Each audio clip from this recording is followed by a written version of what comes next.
ನಮಸ್ತೆ ಸ್ನೇಹಿತರೆ. ಒಬ್ಬ ವ್ಯಕ್ತಿ ಬೌದ್ಧ ಸನ್ಯಾಸಿಯನ್ನು ಭೇಟಿಯಾಗುತ್ತಾನೆ ಮತ್ತು ಕೇಳುತ್ತಾನೆ, ಗುರುಗಳೇ, ನಾನು ಯಾವುದೇ ಕೆಲಸವನ್ನು ಮಾಡಲು ಎಷ್ಟೇ ಪ್ರಯತ್ನಿಸಿದರೂ ಅದರಲ್ಲಿ ಸೋಲುತ್ತೇನೆ. ನಾನು ಎಷ್ಟೇ ಪ್ರಯತ್ನಿಸಿದರೂ ಸಹ ಯಶಸ್ವಿಯಾಗಲು ಸಾಧ್ಯವಾಗುತ್ತಿಲ್ಲ. ದಯವಿಟ್ಟು ನನಗೆ ಯಾವುದಾದರೂ ಯಶಸ್ಸಿನ ಮಂತ್ರವನ್ನು ಹೇಳಬಹುದೇ? ಆಗ ಬೌದ್ಧ ಭಿಕ್ಷು ಹೇಳುತ್ತಾರೆ, ಖಂಡಿತವಾಗಿ ನಾನು ಹೇಳುತ್ತೇನೆ. ಸಫಲರಾಗಲು ಕೆಲವು ನಿಯಮಗಳಿವೆ. ಅವುಗಳನ್ನು ಸರಿಯಾಗಿ ಅನುಸರಿಸಿದರೆ ನೀನು ಜೀವನದಲ್ಲಿ ಯಶಸ್ವಿಯಾಗುವೆ.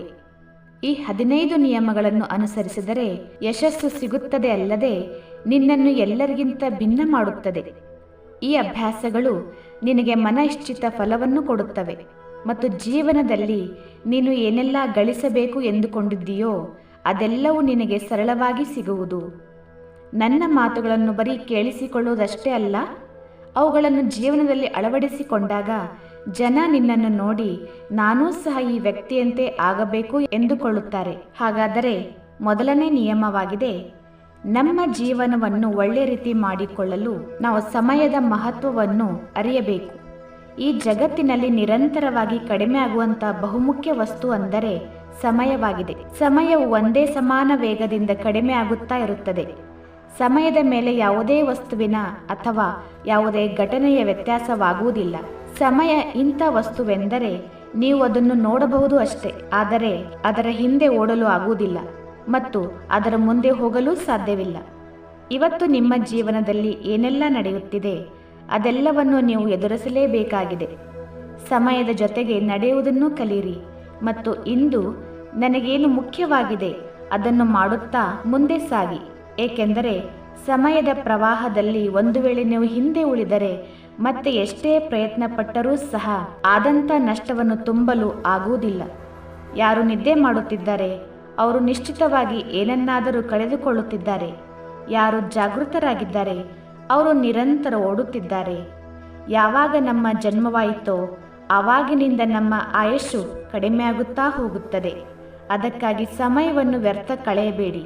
ಸಮಯದ ಬೆಲೆಯನ್ನು ಅರಿತುಕೊಳ್ಳಿ. ನಿಮ್ಮನ್ನು ನೀವು ಅರಿತುಕೊಳ್ಳಲು ಸಮಯ ಕೊಡಿ. ಯಶಸ್ಸಿನ ಎರಡನೇ ನಿಯಮವಾಗಿದೆ, ನಿಮ್ಮ ಗುರಿ ಸಾಧಿಸಲು ಏನನ್ನಾದರೂ ಕಲಿಯುತ್ತಾ ಇರಿ. ಜೀವನದಲ್ಲಿ ಏನೇ ಕಲಿತರೂ ಅದು ಒಂದಲ್ಲ ಒಂದು ರೀತಿ ಉಪಯೋಗವಾಗುತ್ತದೆ. ಯಶಸ್ವಿ ಜನರು ತಮ್ಮ ಕನಸನ್ನು ನನಸಾಗಿಸಲು ವಿಧ ವಿಧವಾದ ಪ್ರಯೋಗಗಳನ್ನು ಮಾಡುತ್ತಾ ಇರುತ್ತಾರೆ. ತಮ್ಮ ಸಾಧನೆಗೆ ಸಂಬಂಧಪಟ್ಟಂತಹ ಎಲ್ಲ ವಿಷಯಗಳನ್ನು ತಿಳಿದುಕೊಳ್ಳಲು ಪ್ರಯತ್ನ ಪಡುತ್ತಾರೆ. ಜಗತ್ತಿನಲ್ಲಿ ಜ್ಞಾನಕ್ಕೇನೂ ಕೊರತೆ ಇಲ್ಲ, ಆದರೆ ಯಾವ ಕ್ಷೇತ್ರದಲ್ಲಿ ನೀವು ಗುರಿ ಸಾಧಿಸಲು ಬಯಸುತ್ತೀರಿ ಅದಕ್ಕೆ ಸಂಬಂಧಪಟ್ಟಂತಹ ವಿಷಯವನ್ನು ತಿಳಿಯಲು ಯಾವಾಗಲೂ ಆಸಕ್ತಿಯನ್ನು ಬೆಳೆಸಿಕೊಳ್ಳಿ. ಆಗ ಯಾರಿಗೆ ಗೊತ್ತು, ನೀವು ಅಂದುಕೊಂಡದಕ್ಕಿಂತ ಜಾಸ್ತಿ ಫಲ ಕೊಡುವಂಥದ್ದು ಏನಾದರೂ ಕಲಿಯಲು ಸಿಗಬಹುದು. ಅದಕ್ಕಾಗಿ ಒಂದು ಮಗುವಾಗಿ ಒಂದಲ್ಲ ಒಂದು ಕಲಿಯುತ್ತಾ ಇರಬೇಕು. ಯಶಸ್ಸಿನ ಮೂರನೇ ಮಂತ್ರವಾಗಿದೆ, ಕೇಳಿಸಿಕೊಳ್ಳುವುದು ಜಾಸ್ತಿ ಮತ್ತು ಮಾತನಾಡುವುದು ಕಡಿಮೆ ಮಾಡಬೇಕು. ನಮ್ಮ ಹತ್ತಿರ ಕಿವಿಗಳು 2, ಬಾಯಿ 1 ಇದೆ. ಈ ರೀತಿ ಯಾಕೆ ಅಂದರೆ ಕೇಳಿಸಿಕೊಳ್ಳಿ ಪೂರ್ತಿಯಾಗಿ, ಆದರೆ ಮಾತನಾಡಿ ಅರ್ಧದಷ್ಟು. ಕೇಳಿಸಿಕೊಳ್ಳುವವರಿಗೆ ಎಂದೂ ನಷ್ಟ ಆಗುವುದಿಲ್ಲ. ಕೇಳಿಸಿಕೊಳ್ಳುವವರಿಗೆ ಏನಾದರೂ ಕಲಿಯಲು ಸಿಕ್ಕೇ ಸಿಗುವುದು. ಕಡಿಮೆ ಮಾತನಾಡುವುದರ ಅರ್ಥವಾಗಿದೆ ಶಕ್ತಿಯ ಖರ್ಚು ಕಡಿಮೆ. ಬೇರೆಯವರೊಂದಿಗೆ ಜಾಸ್ತಿ ಮಾತನಾಡದೇ ಇರುವುದು, ಬೇರೆಯವರ ಜೊತೆ ಅವಶ್ಯಕತೆ ಇಲ್ಲದೆ ವಾದ ವಿವಾದ ಮಾಡುವುದು. ಮಾತನಾಡುವುದು ಕಡಿಮೆ, ಕೇಳಿಸಿಕೊಳ್ಳುವುದು ಜಾಸ್ತಿ ಯಾರು ಮಾಡುತ್ತಾರೆ ಅವರು ಜಾಸ್ತಿ ಲಾಭದಲ್ಲಿ ಇರುತ್ತಾರೆ. ಯಾವ ವ್ಯಕ್ತಿ ಕಡಿಮೆ ಮಾತನಾಡುತ್ತಾರೆ ಅವರಲ್ಲಿ ಯೋಚಿಸುವಂಥ ಕ್ಷಮತೆ ಜಾಸ್ತಿ ಇರುತ್ತದೆ. ಕಡಿಮೆ ಮಾತನಾಡುವವರು ಅವರ ಅಂತರಂಗದೊಂದಿಗೆ ಜೋಡಿಸಲ್ಪಟ್ಟಿರುತ್ತಾರೆ. ಅವರ ಅಂತರಂಗದ ವಿಚಾರಗಳು ಇಷ್ಟು ಬಲಶಾಲಿಯಾಗಿರುತ್ತವೆ ಅಂದರೆ ಅವರು ಎಂಥದ್ದೇ ಕಠಿಣ ಕಾರ್ಯವನ್ನು ಸಾಧಿಸುತ್ತಾರೆ. ಇನ್ನು 4ನೇ ನಿಯಮವಾಗಿದೆ, ಒಪ್ಪಿಕೊಳ್ಳದೇ ಇರುವುದು ಅಥವಾ ಬೇಡ ಎನ್ನುವುದನ್ನು ಕಲಿಯಿರಿ. ನೀವು ಬೇರೆಯವರ ಕೈಗೊಂಬೆ ಅಲ್ಲ. ಎಲ್ಲ ಮಾತಿನಲ್ಲಿಯೂ ಹೌದು ಹೌದು ಎಂದು ಹೇಳಬಾರದು. ನೀವು ಒಬ್ಬ ಭಿನ್ನ ವ್ಯಕ್ತಿಯಾಗಿದ್ದೀರಿ. ನಿಮ್ಮ ಕನಸುಗಳು ಬೇರೆಯಾಗಿವೆ ಅಂದ ಮೇಲೆ ನಿಮ್ಮ ಸಿದ್ಧಾಂತಗಳೂ ಸಹ ಬೇರೆ ಆಗಿರಬೇಕಲ್ಲವೇ? ನಿಮ್ಮ ಗುರಿ ಬೇರೆ ಅಂದ ಮೇಲೆ ದಾರಿಯೂ ಬೇರೆ ಆಗಿರಬೇಕಲ್ಲವೇ?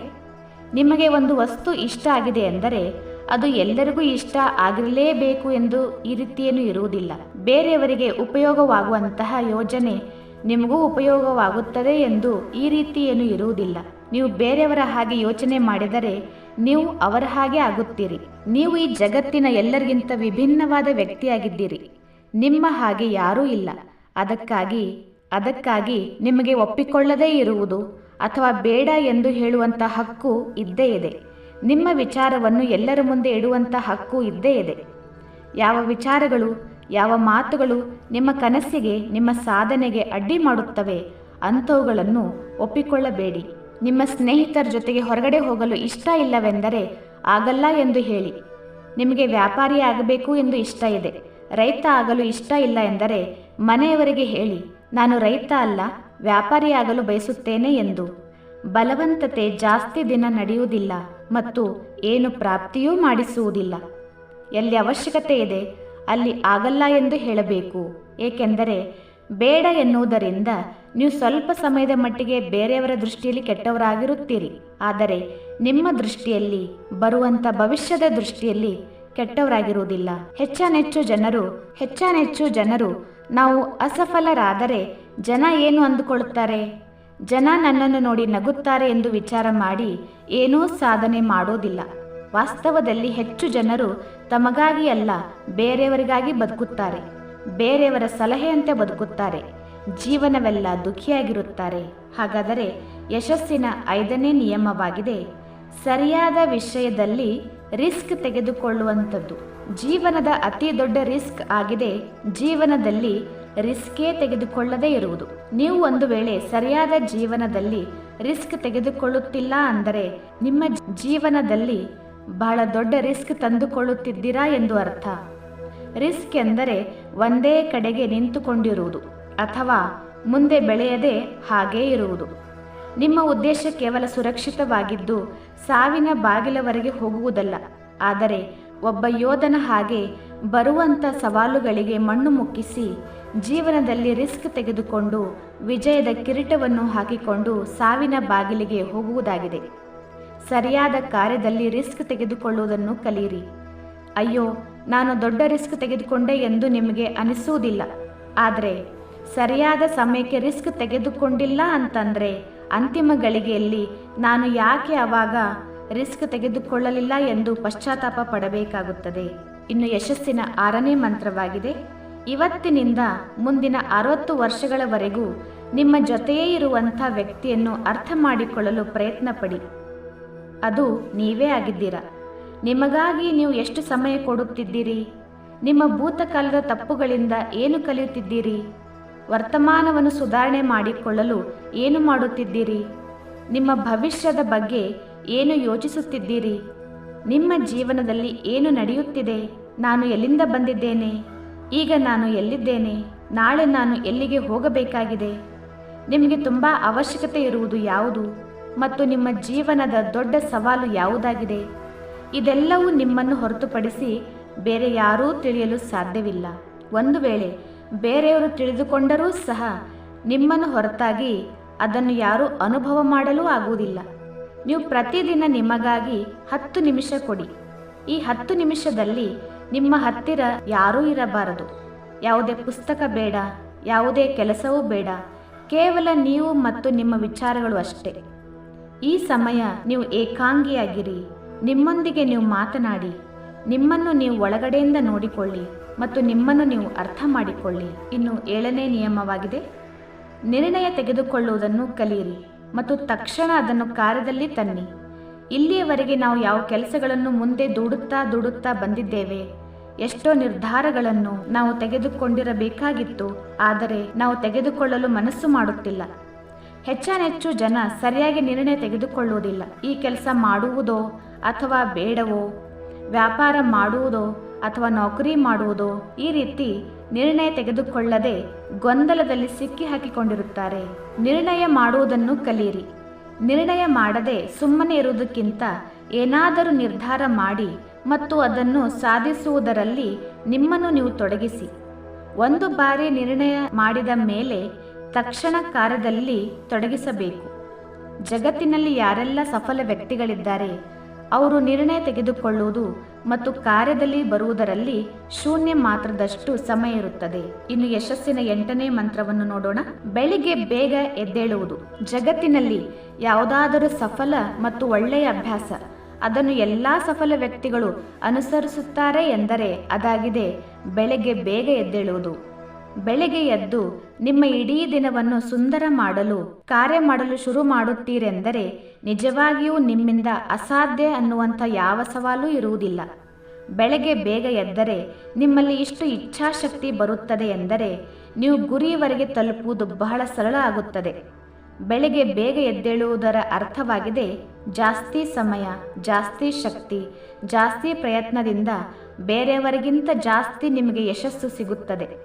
ಒಂದು ವೇಳೆ ನೀವು ಬೆಳಗ್ಗೆ ತಡ ಆಗಿ ಎದ್ದೇಳುವ ಅಭ್ಯಾಸದಿಂದ ಕಿರಿಕಿರಿಯಾಗಿದ್ದರೆ ಪ್ರತಿದಿನ 5 ನಿಮಿಷ ಬೇಗ ಎದ್ದೇಳುವಂಥ ಅಭ್ಯಾಸ ಮಾಡಿಕೊಳ್ಳಿ ಮತ್ತು ಸ್ವಲ್ಪೇ ದಿನದಲ್ಲಿ ಬೇಗ ಎದ್ದೇಳುವುದರ ಅಭ್ಯಾಸ ಆಗಿಬಿಡುತ್ತದೆ. ಇನ್ನು 9ನೇ ನಿಯಮವಾಗಿದೆ, ಅನಾವಶ್ಯಕ ಜಗಳಗಳನ್ನು ನಿರ್ಲಕ್ಷಿಸುವುದನ್ನು ಕಲಿಯಿರಿ. ನಮ್ಮ ಹತ್ತಿರ ಸಮಯ ಕಡಿಮೆ ಇದೆ, ಶಕ್ತಿ ಸರಾಸರಿ ಇದೆ. ಅದನ್ನು ನಾವು ಅಲ್ಲಸಲ್ಲದ ಚಿಕ್ಕ ಚಿಕ್ಕ ಅನಾವಶ್ಯಕ ಮಾತುಗಳಲ್ಲಿ ತೊಡಗಿಸುತ್ತೇವೆ ಎಂದರೆ ನಮ್ಮ ಶಕ್ತಿ ವ್ಯರ್ಥ ಹೋಗುತ್ತದೆ. ಆಗ ಎಂದಿಗೂ ನಮ್ಮ ಗುರಿ ಸಾಧಿಸಲು ಆಗುವುದಿಲ್ಲ. ಜನ ಏನು ಮಾಡುತ್ತಾರೆ ಎಂದರೆ ತಮಗೆ ಸಂಬಂಧ ಇಲ್ಲದೇ ಇರುವಂತಹ ಅನಾವಶ್ಯಕ ವಿಷಯಗಳಲ್ಲಿ ತಮ್ಮನ್ನು ತಾವು ತೊಡಗಿಸಿಕೊಳ್ಳುತ್ತಾರೆ. ಅದರಿಂದ ಅವರ ಶಕ್ತಿ ನಷ್ಟ ಆಗುತ್ತದೆ. ಅವರೆಂದಿಗೂ ಮಹತ್ವಪೂರ್ಣ ಕಾರ್ಯ ಮಾಡಲು ಆಗುವುದಿಲ್ಲ. ಅದಕ್ಕಾಗಿ ಯಾವ ಕಾರ್ಯ ನಮಗೆ ಅವಶ್ಯಕವಾಗಿಲ್ಲ, ಯಾವ ಕಾರ್ಯ ಬೇರೆಯವರು ಮಾಡಿದರೂ ನಡೆಯುತ್ತದೆ, ಅಂಥ ಕಾರ್ಯವನ್ನು ಬೇರೆಯವರಿಗೆ ಒಪ್ಪಿಸಬೇಕು ಮತ್ತು ತಮ್ಮ ಮಹತ್ವಪೂರ್ಣ ಕಾರ್ಯವನ್ನು ಮಾಡುವುದರಲ್ಲಿ ತಾವು ಸಮಯ ತೊಡಗಿಸಬೇಕು. 10ನೇ ನಿಯಮವಾಗಿದೆ, ಜೀವನದಲ್ಲಿ ನಕಾರಾತ್ಮಕ ಜನರನ್ನು ಹೋಗಲಾಡಿಸಿ ಸಕಾರಾತ್ಮಕ ಜನರೊಂದಿಗೆ ಇರುವುದನ್ನು ಶುರು ಮಾಡಿ. ನಕಾರಾತ್ಮಕ ವ್ಯಕ್ತಿಗಳು ನಮ್ಮ ಜೀವನದಿಂದ ಶಕ್ತಿಯನ್ನು ಹೊರತೆಗೆದು ನಕಾರಾತ್ಮಕ ಶಕ್ತಿಯನ್ನು ತುಂಬುತ್ತಾರೆ. ಅದಕ್ಕಾಗಿ ಇಂಥ ಜನರಿಂದ ದೂರ ಇರುವುದನ್ನು ಪ್ರಯತ್ನಿಸಿ. ವಾಸ್ತವದಲ್ಲಿ ಒಬ್ಬ ವ್ಯಕ್ತಿ ತನ್ನ ಅಕ್ಕಪಕ್ಕ ಇರುವಂತಹ 4-5 ಜನರೊಂದಿಗೆ ಬೆರೆತಾಗ ಅವನಿಗೆ ಗೊತ್ತೋ ಗೊತ್ತಿಲ್ಲದೆಯೋ ಹಾಗೇ ಆಗಿಬಿಡುತ್ತಾನೆ. ಅವರ ಅಭ್ಯಾಸಗಳನ್ನು ನಕಲು ಮಾಡಲು ಪ್ರಾರಂಭಿಸುತ್ತಾನೆ. ಸಂಘದ ಪ್ರಭಾವ ಬೀರುತ್ತದೆ. ಒಂದು ವೇಳೆ ನಿಮ್ಮ ಅಕ್ಕಪಕ್ಕದ ಜನರಿಗೆ ಎಲ್ಲದರಲ್ಲೂ ಕೊರತೆಗಳೇ ಕಾಣುತ್ತಿವೆ ಎಂದರೆ ಅವರಿಂದ ನೀವು ದೂರವಿರಿ. ಏಕೆಂದರೆ ಇಂಥ ಜನರಿಗೆ ಚಳಿಗಾಲದಲ್ಲಿ ಬಿಸಿಲು, ಬೇಸಿಗೆಯಲ್ಲಿ ಮಳೆಯನ್ನು ಬಯಸುತ್ತಾರೆ. ಇಂಥ ಜನರು ಎಂದಿಗೂ ಖುಷಿಯಾಗಿರಲು ಸಾಧ್ಯವಿಲ್ಲ. 11ನೇ ನಿಯಮವಾಗಿದೆ, ನಾವೇನು ಪಡೆಯಬೇಕು ಅಥವಾ ನಮ್ಮ ಯೋಜನೆಗಳನ್ನು ಒಂದು ಪುಸ್ತಕದಲ್ಲಿ ಬರೆಯಿರಿ. ಈ ರೀತಿ ಮಾಡುವುದರಿಂದ ಅದು ಬುದ್ಧಿಯಲ್ಲಿ ಪಕ್ಕಾ ಆಗಿ ಕುಳಿತುಕೊಳ್ಳುತ್ತದೆ ಮತ್ತು ಯಾವುದನ್ನು ಬಿಡಬೇಕು ಎಂದುಕೊಂಡಿದ್ದೀರಿ ಅದನ್ನು ಬರೆಯಿರಿ. ಆಗ ಅದು ನಿಮಗೆ ಬಾರಿಗೂ ನೆನಪಾಗುತ್ತದೆ. 12ನೇ ನಿಯಮವಾಗಿದೆ, ಆರೋಗ್ಯವಾಗಿರಿ ಮತ್ತು ಆರೋಗ್ಯಕರ ಜೀವನ ಶೈಲಿಯನ್ನು ಅಳವಡಿಸಿಕೊಳ್ಳಿ. ಪ್ರತಿದಿನ ಬೆಳಗ್ಗೆ ವ್ಯಾಯಾಮ ಮತ್ತು ಧ್ಯಾನದಿಂದ ಕೇವಲ ಆರೋಗ್ಯ ಅಷ್ಟೇ ಅಲ್ಲ, ಜೊತೆಗೆ ನಿಮ್ಮನ್ನು ಸುಂದರವೂ ಮಾಡುತ್ತದೆ ಮತ್ತು ಆತ್ಮವಿಶ್ವಾಸವನ್ನು ಬೆಳೆಸುತ್ತದೆ. ಒಂದು ಸ್ವಸ್ಥ ಮನಸ್ಸು ಮತ್ತು ಸ್ವಸ್ಥ ಶರೀರದಿಂದ ನಮ್ಮ ಜೀವನದಲ್ಲಿ ಬಹಳ ವೇಗವಾಗಿ ಉನ್ನತಿಯನ್ನು ಪಡೆಯಬಹುದು. ನಿಮ್ಮ ಗುರಿಯನ್ನು ನೀವು ತಲುಪಬಹುದು. ಬಹಳ ಮುಖ್ಯವಾದ ಸುಖವೆಂದರೆ ನಿರೋಗಿ ಶರೀರ. ಇದರ ಬೆಲೆ ನಮಗೆ ಯಾವಾಗ ಗೊತ್ತಾಗುತ್ತದೆ ಎಂದರೆ ನಾವು ಗಂಭೀರ ರೂಪದಿಂದ ಕಾಯಿಲೆಗೆ ಒಳಗಾದಾಗ. 13ನೇ ನಿಯಮವಾಗಿದೆ, ಯಾವಾಗಲೂ ಖುಷಿಯಾಗಿರಿ ಮತ್ತು ಮುಗುಳ್ನಗುತ್ತಾ ಇರಿ. ಅಳುವಂಥ ವ್ಯಕ್ತಿಯೊಂದಿಗೆ ಯಾರೂ ಗೆಳೆತನ ಮಾಡಲು ಇಷ್ಟಪಡುವುದಿಲ್ಲ, ಸಮಯ ಕೊಡಲು ಬಯಸುವುದಿಲ್ಲ. ಏಕೆಂದರೆ ಎಲ್ಲರೂ ಅವರವರ ದುಃಖ ಕಷ್ಟದಲ್ಲಿದ್ದಾರೆ. ಮತ್ತ್ಯಾಕೆ ಅನಾವಶ್ಯಕ ದುಃಖ ಕಷ್ಟವನ್ನು ಜಾಸ್ತಿ ಮಾಡಿಕೊಳ್ಳಲು ಬಯಸುತ್ತಾರೆ? ಅದಕ್ಕಾಗಿ ನೀವು ನಗ್ತಾ ಇರಿ. ನಿಮ್ಮ ನಗು ನೋಡಿ ಬೇರೆಯವರ ಜೀವನದಲ್ಲಿ ಭರವಸೆ ಕಿರಣ ಬರುತ್ತದೆ. ನಿಮ್ಮ ನಗುವನ್ನು ನೋಡಿ ಬೇರೆಯವರು ತಮ್ಮ ದುಃಖವನ್ನು ಮರೆಯಬೇಕು. ಇದರ ಅರ್ಥ ನೀವು ಯಾವಾಗಲೂ ಜೋರಾಗಿ ನಗುವುದು ಅಂತ ಅಲ್ಲ. ನಗುವುದರ ಅರ್ಥವಾಗಿದೆ ಖುಷಿಯಾಗಿರುವುದು. ಅದಕ್ಕಾಗಿ ಈ ರೀತಿ ವಿಚಾರ ಮಾಡಿ, ನಾನು ಬಹಳ ಅದೃಷ್ಟಶಾಲಿಯಾಗಿದ್ದೇನೆ, ನನ್ನ ಜೀವನದಲ್ಲಿ ಏನೂ ಕೊರತೆ ಇಲ್ಲ, ಏನಾದರೂ ಕೊರತೆ ಇದ್ದರೆ ಅದನ್ನು ನಾನು ಪೂರ್ತಿ ಮಾಡುತ್ತೇನೆ. ಯಶಸ್ಸಿನ 14ನೇ ಮಂತ್ರವಾಗಿದೆ, ನಿಮ್ಮ ಸಂಪಾದನೆಯಿಂದ ಖರ್ಚು ಕಡಿಮೆ ಮಾಡಿ ಮತ್ತು ಆಪತ್ತಿನ ಕಾಲಕ್ಕಾಗಿ ಉಳಿತಾಯ ಮಾಡಿ. ಹೆಚ್ಚು ಜನ ತೋರಿಕೆಗಾಗಿ ತಮ್ಮ ಸಂಪಾದನೆಯಿಂದ ಜಾಸ್ತಿ ಖರ್ಚು ಮಾಡುತ್ತಾರೆ ಮತ್ತು ಜೀವನವೆಲ್ಲ ಅಳುತ್ತಾರೆ. ಅದಕ್ಕಾಗಿ ಸರಿಯಾದ ರೀತಿಯಲ್ಲಿ ನಿಮ್ಮ ಸಂಪಾದನೆಯನ್ನು ಬೆಳೆಸಿ. ಸಂಪಾದನೆಯಿಂದ ಖರ್ಚು ಕಡಿಮೆ ಮಾಡಿ ಮತ್ತು ಭವಿಷ್ಯಕ್ಕಾಗಿ ಸ್ವಲ್ಪ ಉಳಿಸಿ. ಹಾಗಾದರೆ ಸ್ನೇಹಿತರೆ, ಈ ವಿಡಿಯೋ ನಿಮಗೆ ಇಷ್ಟವಾದಲ್ಲಿ ದಯವಿಟ್ಟು ಒಂದು ಲೈಕ್ ಮಾಡಿ, ಕಮೆಂಟ್ ಮಾಡಿ ಮತ್ತು ನೀವು ನಮ್ಮ ಚಾನಲ್ಗೆ ಹೊಸಬರಾದಲ್ಲಿ ಒಂದು ಸಬ್ಸ್ಕ್ರೈಬ್ ಮಾಡಿಕೊಳ್ಳಿ. ಧನ್ಯವಾದಗಳು.